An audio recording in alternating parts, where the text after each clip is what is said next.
let's talk about polling for a minute.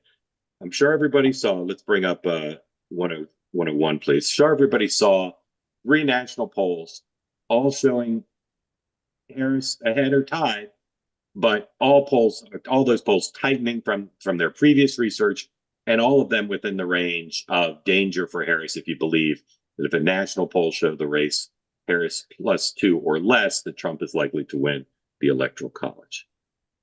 Now, there's a school of thought that says that there's a problem for the vice president in that the sugar high is the only thing that put her ahead or even, and that she's fallen behind now because the quote unquote natural state of the race is for Trump to be ahead as he was against Joe Biden, that Harris has some advantages that Biden didn't have, but also some disadvantages that offset electorally.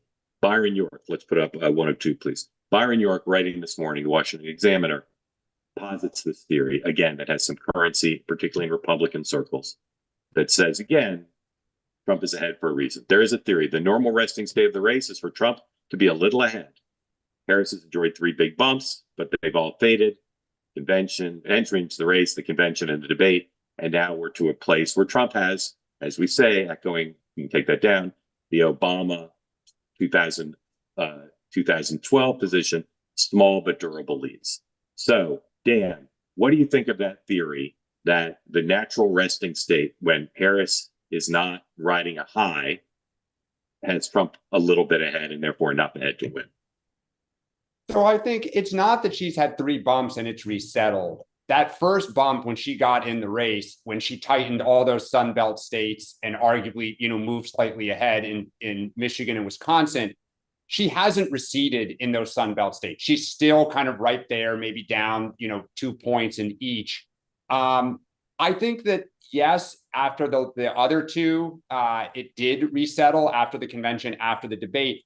I think the difference today versus those other two is after each of those first two bumps that I just mentioned, she went into a defensive posture.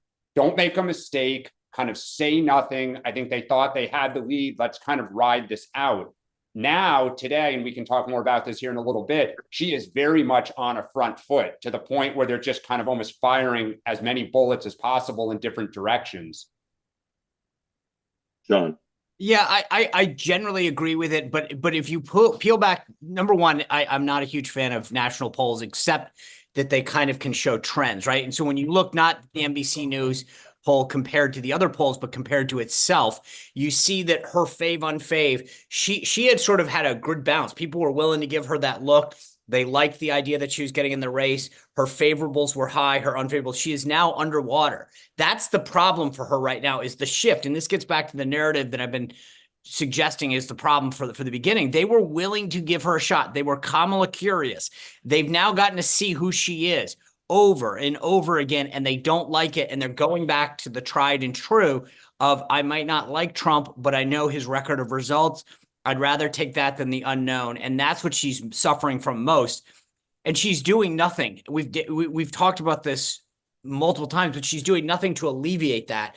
I thought maybe the CNN town hall was her attempt to say, all right, this is what we've been talking about. Throw the mud at the wall, see if I can, salvage something. I just don't know that that's the audience that she has a problem with. I think, though, the one difference, go ahead. Sorry, Sean, is that I do think some of those undecided voters that, Mark, you've kind of, really well highlighted in the focus groups have started to move to Trump a little. It's why the number of undecideds is starting to close. What I think is different today about the Harris campaign is they appear to now be targeting soft Republicans. We all laughed at the bipartisan council idea, but between, throwing that out, making the overt pitch to McCain Republicans in Arizona, they're also now, and I think we're going to talk about this, really going after Black men. So it's almost like they've shifted their focus now to peeling people back off of Trump versus kind of some of those undecideds that I think, the economy is the biggest deal and it's a high hurdle for her.